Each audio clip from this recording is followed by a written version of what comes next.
भर में लोगों से कहना चाहता हूं, कम मेक इन इंडिया।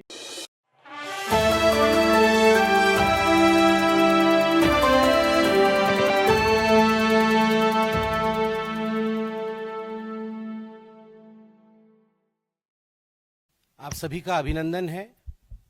इससे पहले कि मैं प्रेस कॉन्फ्रेंस आरंभ करूं, गोवा के सिरगांव में श्री लायराई यात्रा के दौरान जिन लोगों की दुखद मृत्यु हुई है और जो हताहत हैं, उनके लिए भारी मन से संवेदनाएं प्रकट करता हूं भारतीय जनता पार्टी की तरफ से, और उसके बाद ये प्रेस कॉन्फ्रेंस हम आरंभ करते हैं। आज का ये प्रेस कॉन्फ्रेंस गंभीर मुद्दे पर है और बहुत ही गंभीर तरीके से इस विषय को मैं रखने वाला हूं।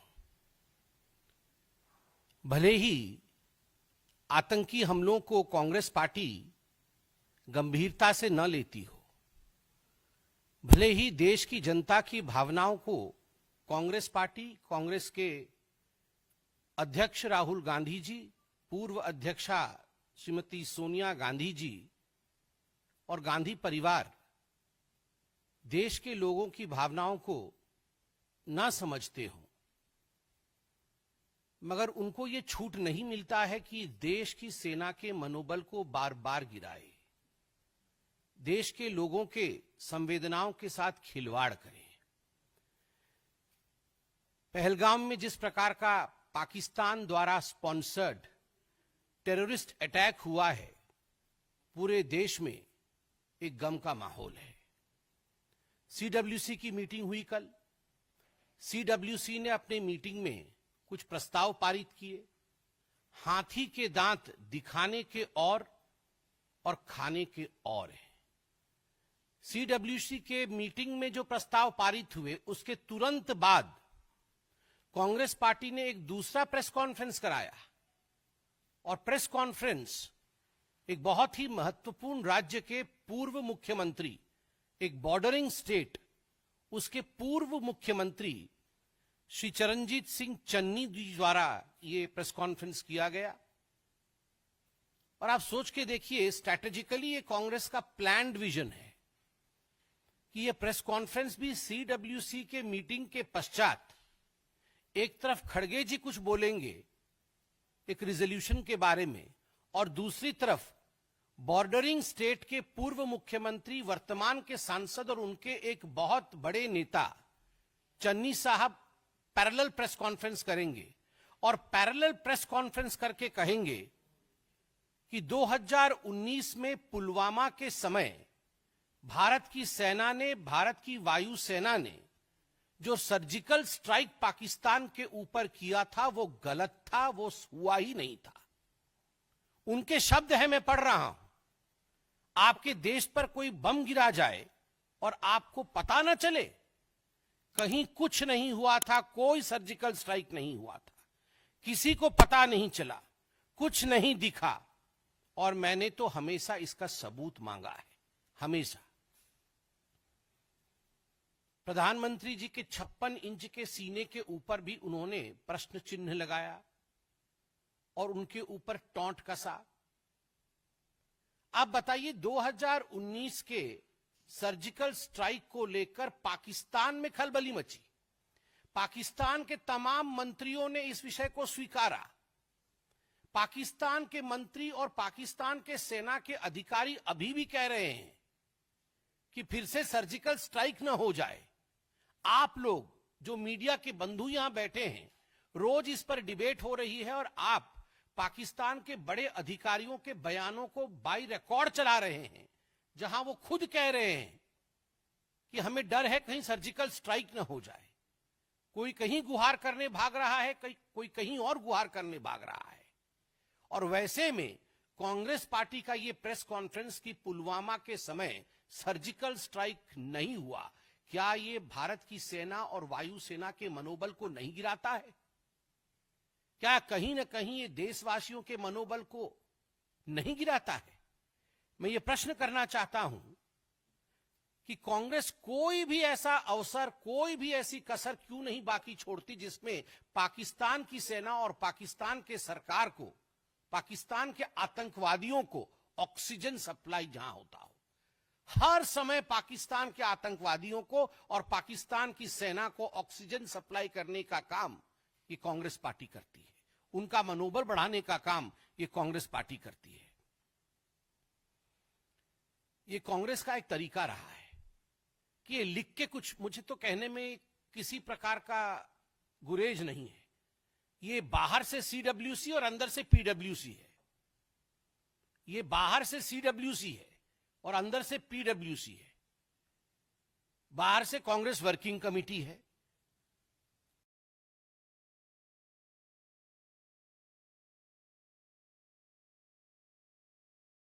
और अंदर से देखा जाए तो पाकिस्तान वर्किंग कमेटी है। ऐसे तो नहीं हो सकता है ना कि हर दिन एक नेता बाहर निकल के आए और एक प्रेस कॉन्फ्रेंस करे, इंडिया को कोसे, प्रधानमंत्री मोदी जी के खिलाफ बोले और पाकिस्तान के समर्थन में बोल दे। It is more than a coincidence. ये एक बार हो सकता है, 2 बार हो सकता है, चलो 3 बार हो सकता है, मगर जब से आतंकी हमला हुआ है 22 तारीख से, हर दिन मैं फहरिस्त गिनाऊंगा तो फहरिस्त लंबी है और आप जानते भी हैं, मगर फिर भी सैफुद्दीन सोज जो इनके मंत्री रह चुके हैं, बड़े नेता है कांग्रेस पार्टी के, कश्मीर से ही हैं, खुद निकलकर कहते हैं कि हमें बात मान लेनी चाहिए पाकिस्तान की कि आतंकवाद की गतिविधि में पाकिस्तान का कोई हाथ नहीं है, हमें पानी बंद नहीं करना चाहिए पाकिस्तान का। सैफुद्दीन सोज का यह बयान है। सिद्धरमैया जी, रोना धोना शुरू हो गया सिद्धरमैया जी का डे 1 से कि युद्ध नहीं होना चाहिए, युद्ध अच्छी बात नहीं है, पाकिस्तान को छोड़ देना चाहिए। क्यों छोड़ देना चाहिए जी? उसके बाद आरबी तिम्मापुर जो मंत्री हैं कर्नाटक में, उनका कहना है कि नहीं, सरकार झूठ बोल रही है। ये जो आतंकी आए थे, इन्होंने कोई धर्म नहीं पूछा, किसी से मजहब नहीं पूछी और ऐसे ही गोली चला दी। और जो टूरिस्ट ऐसा कह रहे हैं कि मजहब पूछ करके मारा है, उनका कहीं ना कहीं मेंटल फॉगिंग हुआ है।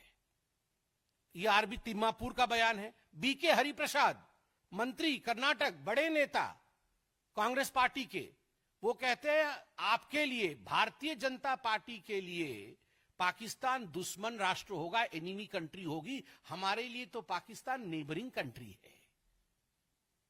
मुझे तो आदरणीय हेमंत बिस्वा शर्मा जी की बात याद आ गई। अभी कुछ दिन पहले मैं देख रहा था, हेमंत बिस्वा शर्मा जी ने अपने एक इंटरव्यू में कहा कि एक बहुत बड़ा नेता है कांग्रेस पार्टी का, जो अटारी बॉर्डर से क्रॉस करके 15 दिन तक पाकिस्तान में रहे, बिना किसी को बता करके चले गए पाकिस्तान, और 15 दिन तक पाकिस्तान में रहे। मैंने हेमंत जी का वो इंटरव्यू सुना कि कहीं फ्लाइट से जाना पड़े, एयरपोर्ट से जाना पड़े तो पकड़ में आ जाएंगे, इसलिए चोरी चोरी चुपके अटारी बॉर्डर क्रॉस करके कांग्रेस का एक कद्दावर नेता 15 दिन तक इस्लामाबाद में रहता है। और माननीय हेमंत जी ने जो कहा कि उनके बच्चे भी भारत के नागरिक नहीं हैं, ये तो बड़ा ही गंभीर विषय है। तो ये क्या मामला है? तो बीके हरिप्रसाद कहते हैं हमारे लिए तो बड़ा प्यारा नेबरिंग कंट्री है, ये पाकिस्तान जो है एनिमी कंट्री होगी बीजेपी की। हाँ, आपके सांसद 15 दिन रहते हैं, आपके बच्चे यहां के सिटीजन ही नहीं है, तो आपके लिए तो नेबरिंग कंट्री होगा ही वो बड़ा प्यारा। रॉबर्ट वाड्रा जी तो सबसे पहले आतंकी हमला होते ही रॉबर्ट वाड्रा निकल आए थे हिंदुत्व को कोसने के लिए, और ये हिंदुओं के लिए ही हुआ, क्योंकि मुसलमान को परेशान करता है हिंदुत्व की ताकत, इसलिए ये रिटेलिएशन हुआ। विजय वाडेत्तिवार जो कांग्रेस के एमएलए हैं, उन्होंने कहा टेररिस्ट ने कोई धर्म नहीं पूछा, टेररिस्टों के पास इतना समय भी नहीं है धर्म इत्यादि पूछने का, तो ये गलत बात है। सोचिए, टेररिस्ट के पास समय है नहीं है, क्या किया क्या नहीं किया।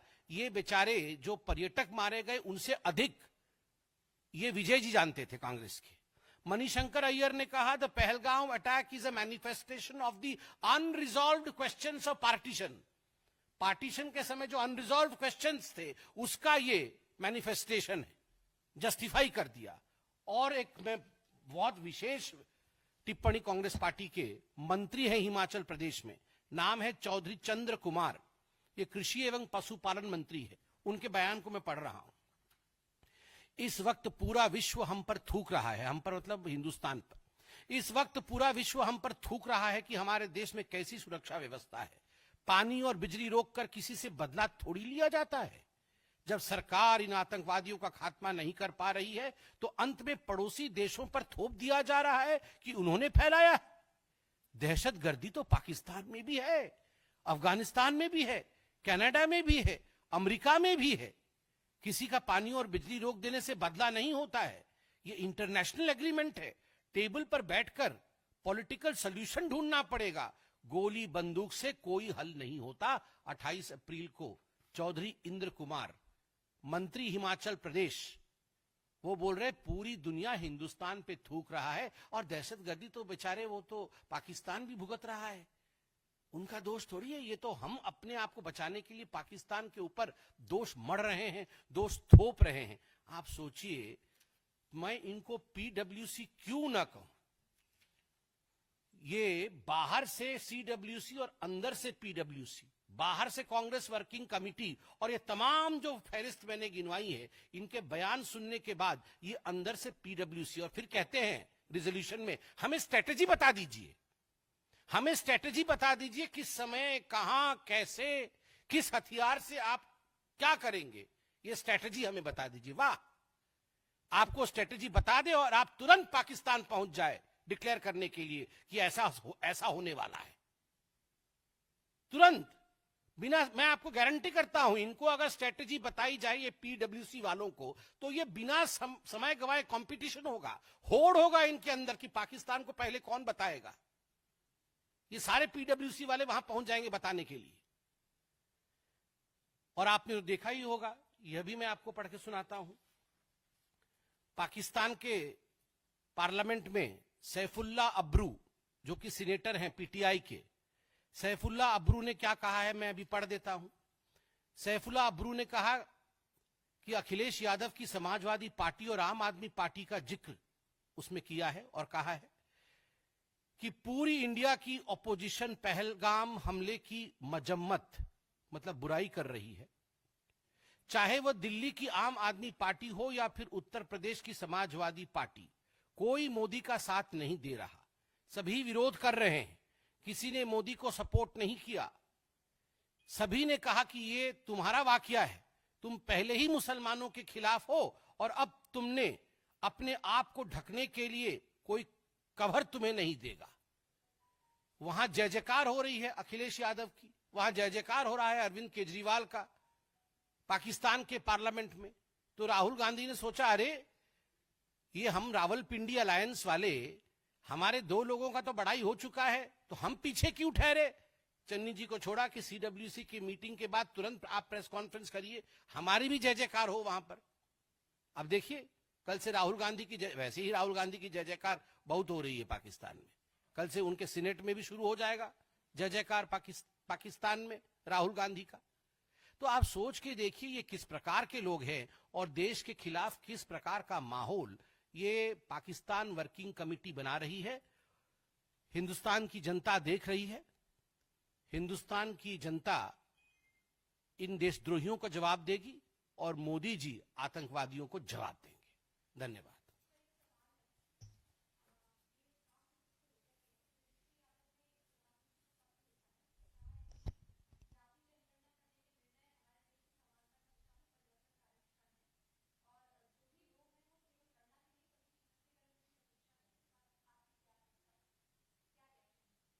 देखिए, जहां तक जाति जनगणना का विषय है, जो लोग आज उस पर, जो रावलपिंडी अलायंस वाले, जो लोग उस पर प्रश्न पूछ रहे हैं, क्रेडिट लेने की कोशिश कर रहे हैं, मैं उनसे सिर्फ इतना ही पूछ रहा हूं कि 60 दशकों तक या तो कांग्रेस पार्टी की सरकार रही या तो ऐसी सरकारें रही हैं जिसमें लालू प्रसाद यादव जी से लेकर बाकी तमाम घटकों का समर्थन रहा है। जितने भी सेंसस अभी तक भारतवर्ष में हुए वो आपके कालखंड में हुए, आपके समय हुआ। एक भी सेंसस में आपने जाति जनगणना नहीं किया।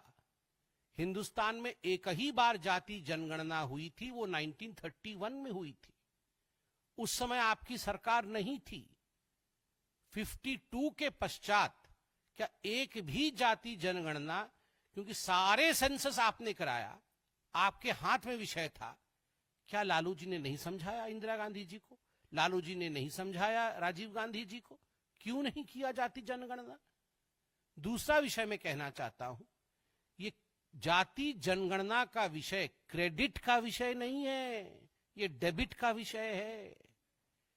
क्रेडिट लेने की होड़ मत मचाइए, डेबिट सामाजिक न्याय के लिए, गरीबों के उत्थान के लिए कौन कितना डेबिट कर रहा है, सरकारी तंत्र से, सरकारी व्यवस्था से, सरकारी खजाने से और अपने हृदय से प्यार कौन कितना डेबिट कर रहा है, यह विषय उसका है। किसने प्रधानमंत्री आवास योजना में आज आवास दिया है, किसने घर घर तक शौचालय पहुंचाया है, किसने आज ओडीएफ किया है गांव में, किसने आज उज्ज्वला दिया है, किसने आज सौभाग्य योजना दिया है, किसने सबके लिए जनधन अकाउंट खोला है, किसने समानता लाने के लिए आज 80 करोड़ लोगों को राशन किसने पहुंचाने का काम किया है। ये होता है कर्पूरी ठाकुर और राम मनोहर लोहिया के सपनों को साकार करना और सामाजिक न्याय को लाकर एक प्लेटफॉर्म पर खड़ा करना। केवल भाषण देना और क्रेडिट लेना ये अलग विषय है। हम क्रेडिट पे विश्वास नहीं करते हैं, डेबिट करके काम करने में विश्वास करते हैं। और दूसरा, इसका सबसे बड़ा उदाहरण है गरीबी हटाओ आंदोलन। ये पूरी नेहरू गांधी खानदान, नेहरू जी गरीबी हटाओ, इंदिरा गांधी गरीबी हटाओ, राजीव गांधी गरीबी हटाओ, सोनिया गांधी गरीबी हटाओ, हट गई गरीबी। मगर अभी वर्ल्ड बैंक ने मोदी जी की तारीफ की है कि यस, नरेंद्र मोदी जी ने जो काम किया है उससे लगभग 20 करोड़ हिंदुस्तानी BPL line, below poverty line या गरीबी रेखा से ऊपर लांगे हैं, ऊपर आए हैं। ये करके दिखाना और भाषण देने में फर्क होता है।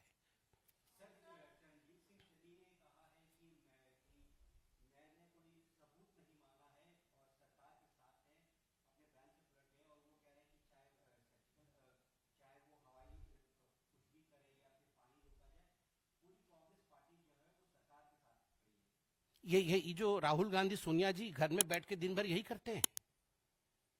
ये 2 फोन रखते हैं, एक फोन करते हैं कि तुम जाके पहले भारत के खिलाफ बोलो, और फिर दूसरा फोन करते हैं बोलो अब कि मैं वापस ले रहा हूं। ऐसा होता है क्या? आपने ऑक्सीजन सप्लाई कर दिया, अब आप बताइए चन्नी जी को कि ऑक्सीजन वापस लो पाकिस्तान से। कैसे लेंगे ऑक्सीजन वापस? आपने तो मनोबल बढ़ा दिया, अब ले सकते हैं क्या उसको वापस? पाकिस्तान के आर्मी का जो मनोबल बढ़ा और हमारे आर्मी का जो मनोबल गिराने की कोशिश आपने की है, क्या इसको वापस कर सकते हैं?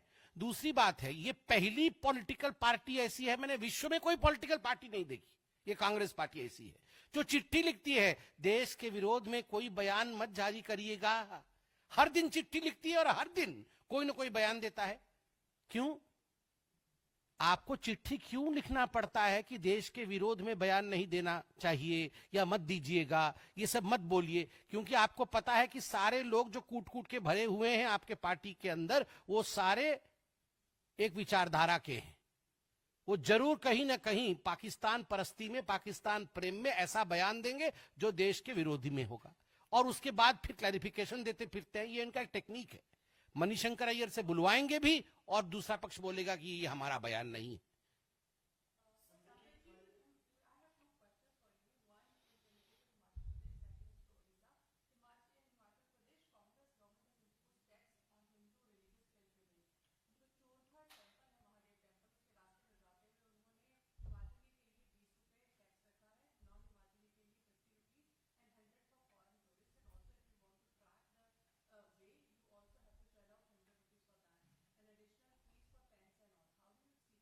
देखिए, औरंगजेब ने जजिया टैक्स लगाया था। ये तो कांग्रेस पार्टी का इसी प्रकार का काम होता है। हिमाचल प्रदेश में भी जिस प्रकार हिंदू पिलग्रिमेज साइट जाने के लिए सुक्खू सरकार ने टैक्स लगाया है, ये एक तरह से जजिया का काम ही किया है। जो औरंगजेब ने किया था वही कांग्रेस पार्टी ने किया है। निंदनीय है, और देखिएगा जल्दी से वापस भी लेना पड़ेगा।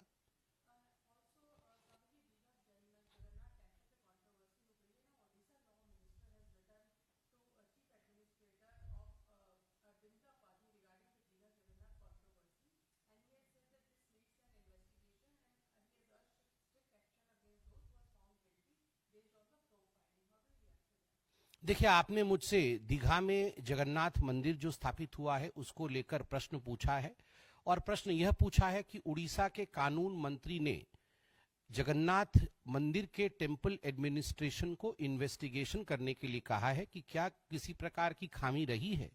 तो मुझे लगता है, मुझे पुरी के सांसद के नाते और एक उड़ीसा के पॉलिटिशियन के नाते भी इंतजार करना चाहिए कि इन्वेस्टिगेशन मंदिर एडमिनिस्ट्रेशन क्या करती है और उस इन्वेस्टिगेशन का रिपोर्ट क्या होता है। मगर मैं एक बात को लेकर बहुत घोर आपत्ति करता हूं, विश्व में जगन्नाथ धाम केवल एक ही है, द्वितीयो नास्ति। दूसरी जगह जगन्नाथ धाम कह के किसी और स्थान को पुकारना यह संभव नहीं है।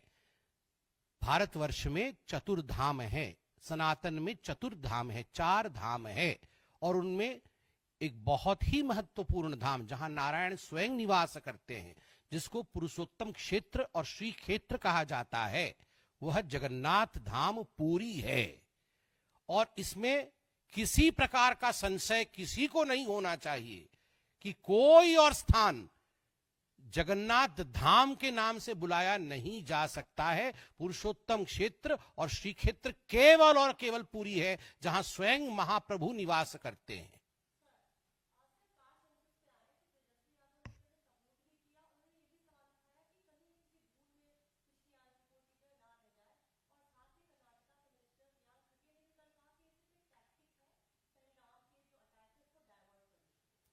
देखिए, ये जो कांग्रेस के लोग सवाल उठाते हैं ना कास्ट सेंसस के ऊपर या जाति जनगणना के ऊपर, कि कहीं ये टैक्टिक तो नहीं, कहीं ऐसा तो नहीं, केवल बोल हैं और होंगे नहीं, वो अपना रिफ्लेक्शन खुद आईने में देखते हैं, अपनी तस्वीर आईने में देखते हैं और अपने कैरेक्टर को ही रिफ्लेक्ट करते हैं।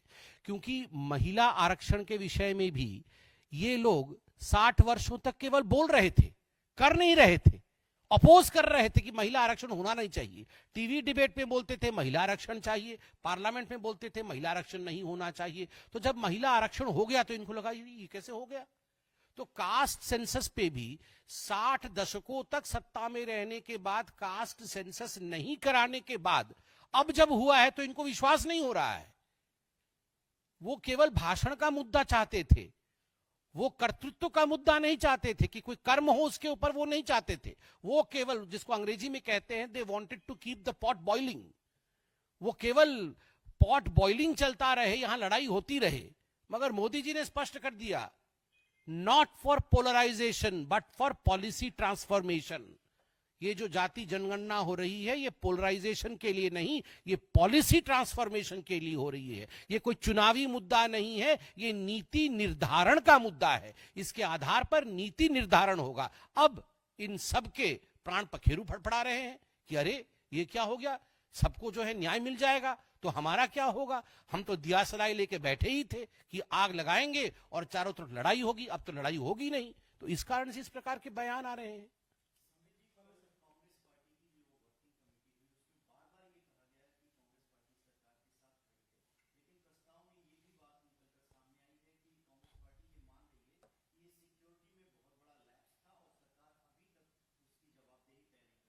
देखिए, मैंने अभी थोड़ी देर पहले बड़े स्पष्टता के साथ कहा, ये बाहर से सीडब्ल्यूसी और अंदर से पीडब्ल्यूसी है।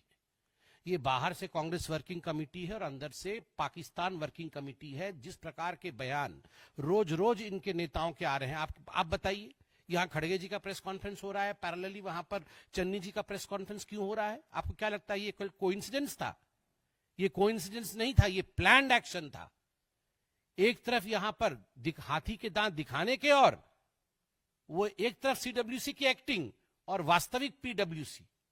तो यही सच्चाई है, ये हकीकत है। देश को नीचे दिखाने की, जो नीचा दिखाने की कोशिश कांग्रेस पार्टी कर रही है, उसमें वो सफल नहीं होगी। अंतिम सवाल,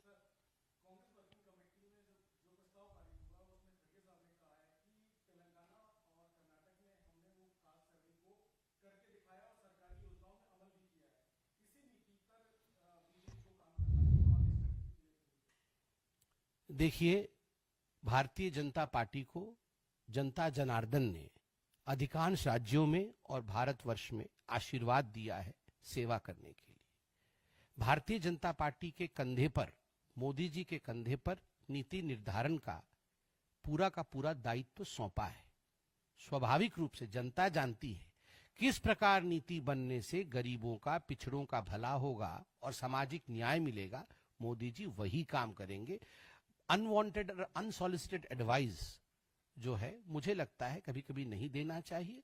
ठीक है, जो बड़े लोग हैं और ऑपोजिशन में हैं वो बिल्कुल बोल सकते हैं, मगर सरकार हमेशा सबका साथ, सबका विकास, सबका विश्वास और सबके प्रयास के साथ काम करेगी।